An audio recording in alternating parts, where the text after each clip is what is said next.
Welcome. Today on the Okie Woodsman channel, we finally get to expanding this. We're gonna do it on a budget. Let's see what happens. Stick around and enjoy the video.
Look at that guy. He doesn't know what he's doing. No, in all fairness, I did make an error here, and it is not me cutting off my hinge. That was very intentional.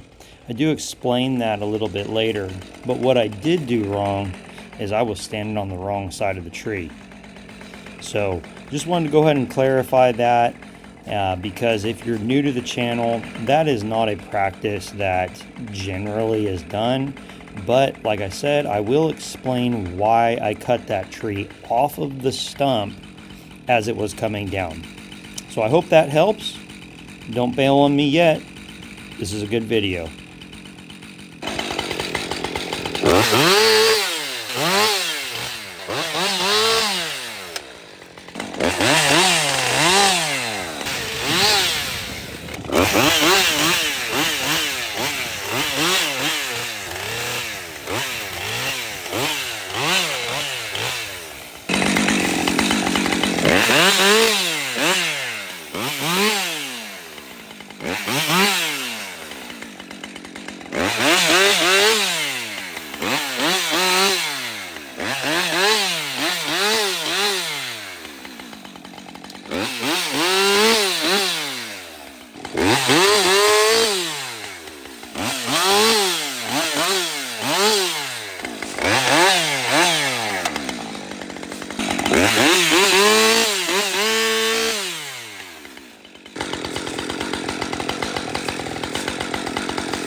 The reason you saw me cut the hinge off on this wood, the reason I did that is because I wanted the tree to come off the stump and roll.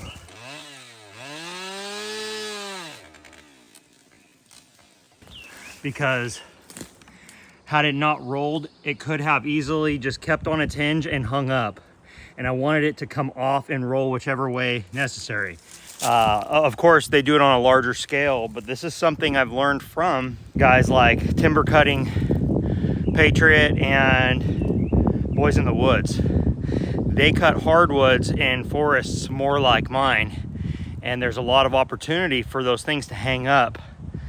And this is just going to be a firewood log here, and I didn't want to have it get hung up top and then me have to pull a chain on it or a cant hook or any of that. Now what I should have done is I should have been on the top side. I shouldn't have been on the bottom side, because the tree did try to it was rolling towards me, and that was to be anticipated because I was downhill.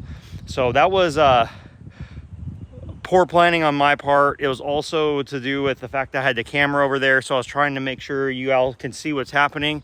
But what you did see is you did see me do it in an unsafe manner. So learn from that. Hopefully I remember not to do that in the future. Anyway, I've got a few little firewood sticks here.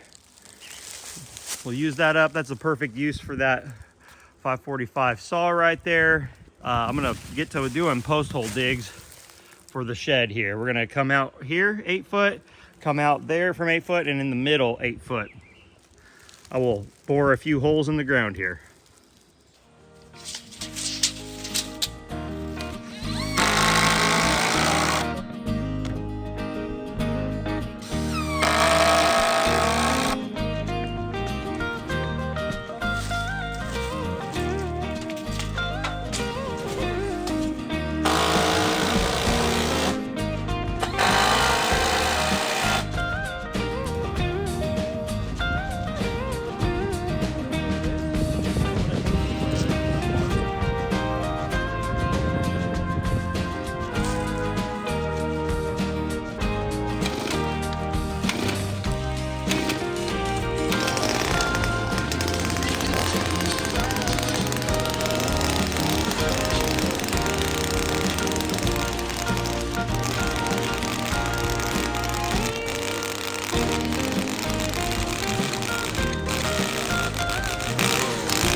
I think we got extremely close to the root system on that.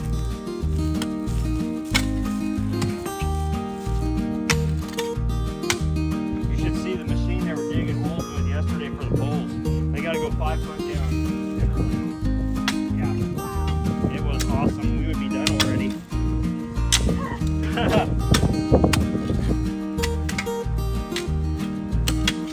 Okay, the designated axe is happening. It has to happen. I need it bad. You do too?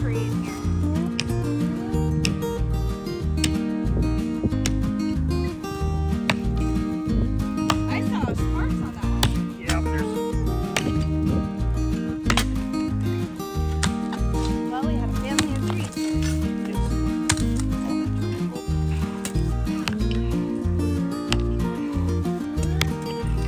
yeah. Okay, hey, no more with those. Okay, I'm thinking I like that. Okay. That's not 12 inches at all. We don't need it to be 12 inches. Yeah, we do. No, we don't. No, we don't. What we're gonna do, we're gonna pour concrete in the hole, and then we're just gonna use this as a form. That's all we're doing.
Perfect. Good? Okay.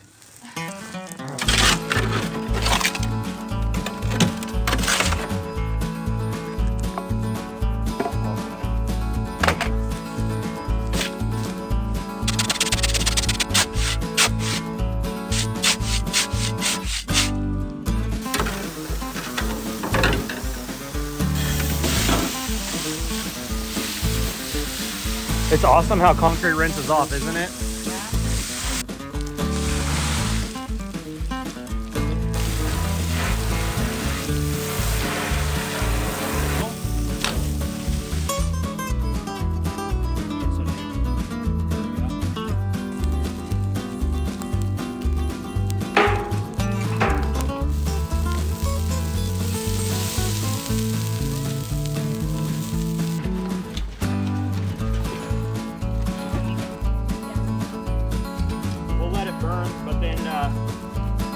So here we are the next day.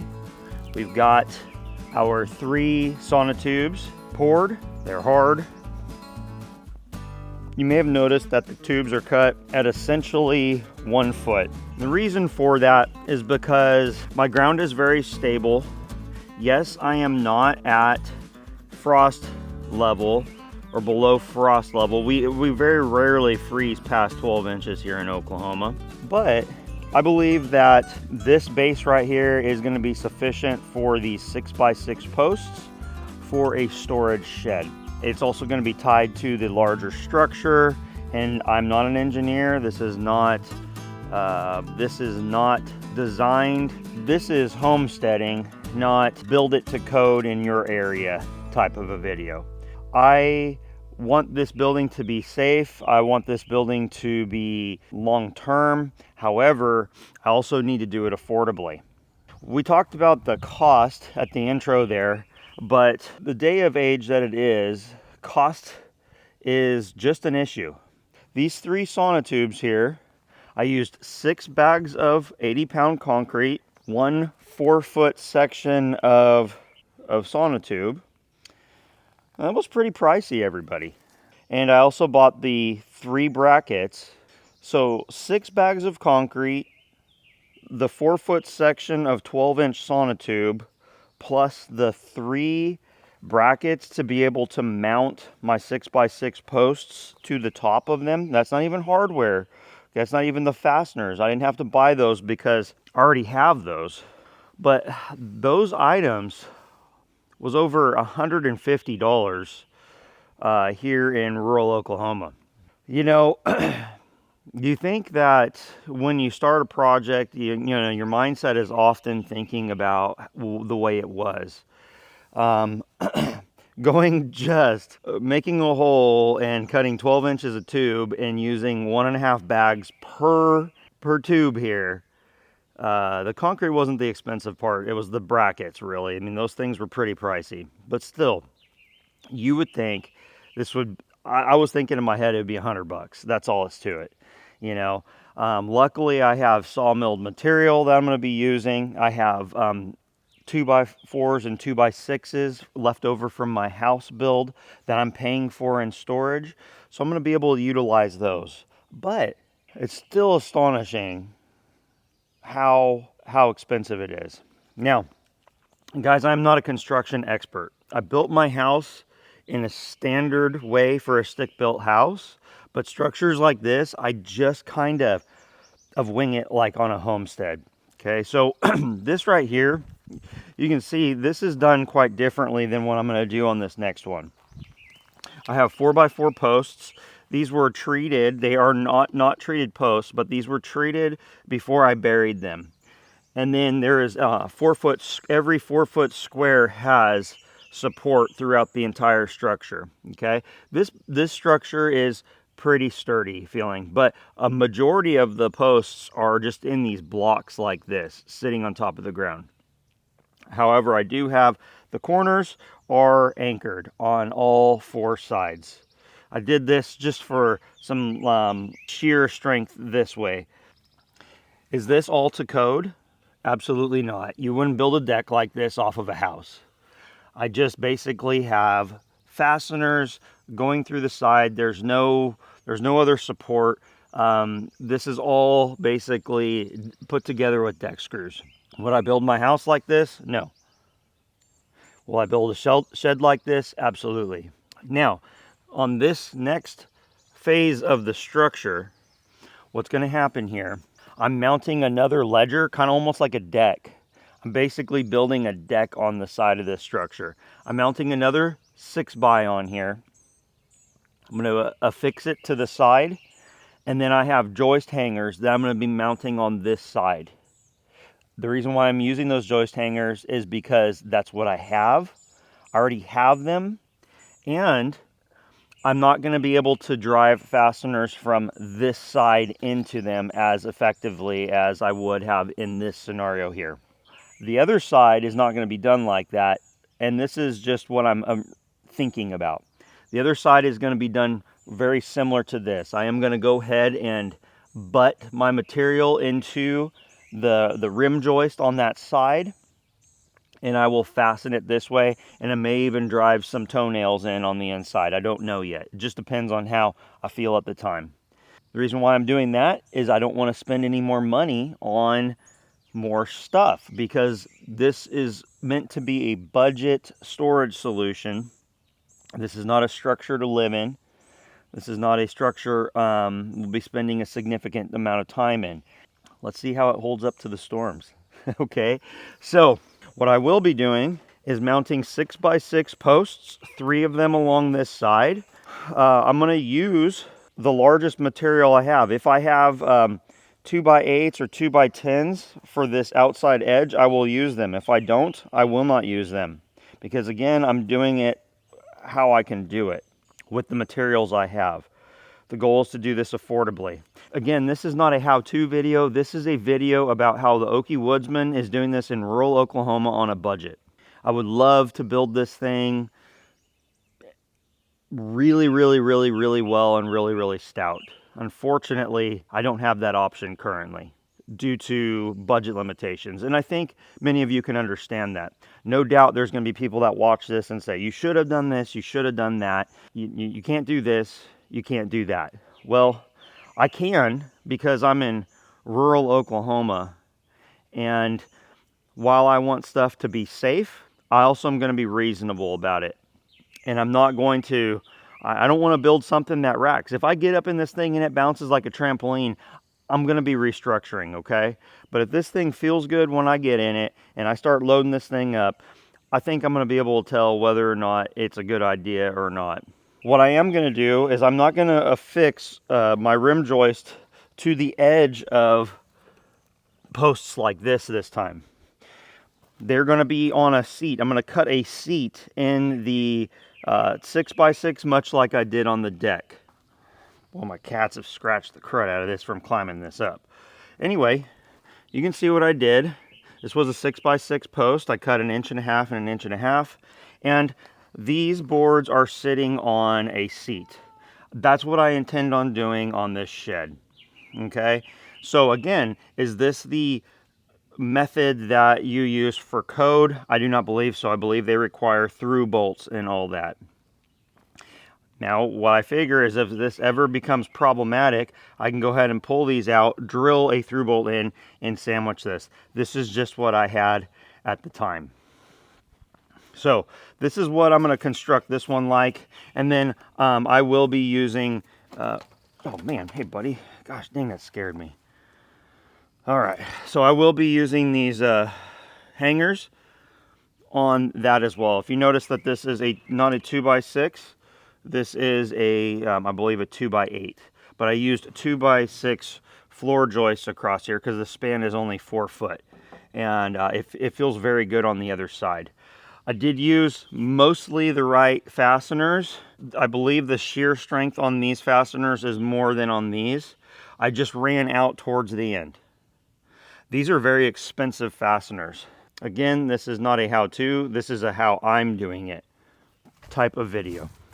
I appreciate y'all being here. I thank you for all your support collectively in the comment section. I thank you for the views, and I hope that you enjoy this series that I'm going to be doing. I will be doing my other stuff as well. However, Like I've always stated, my channel will be more than just chainsaws. So hope you enjoy, and I'll see you on the next one.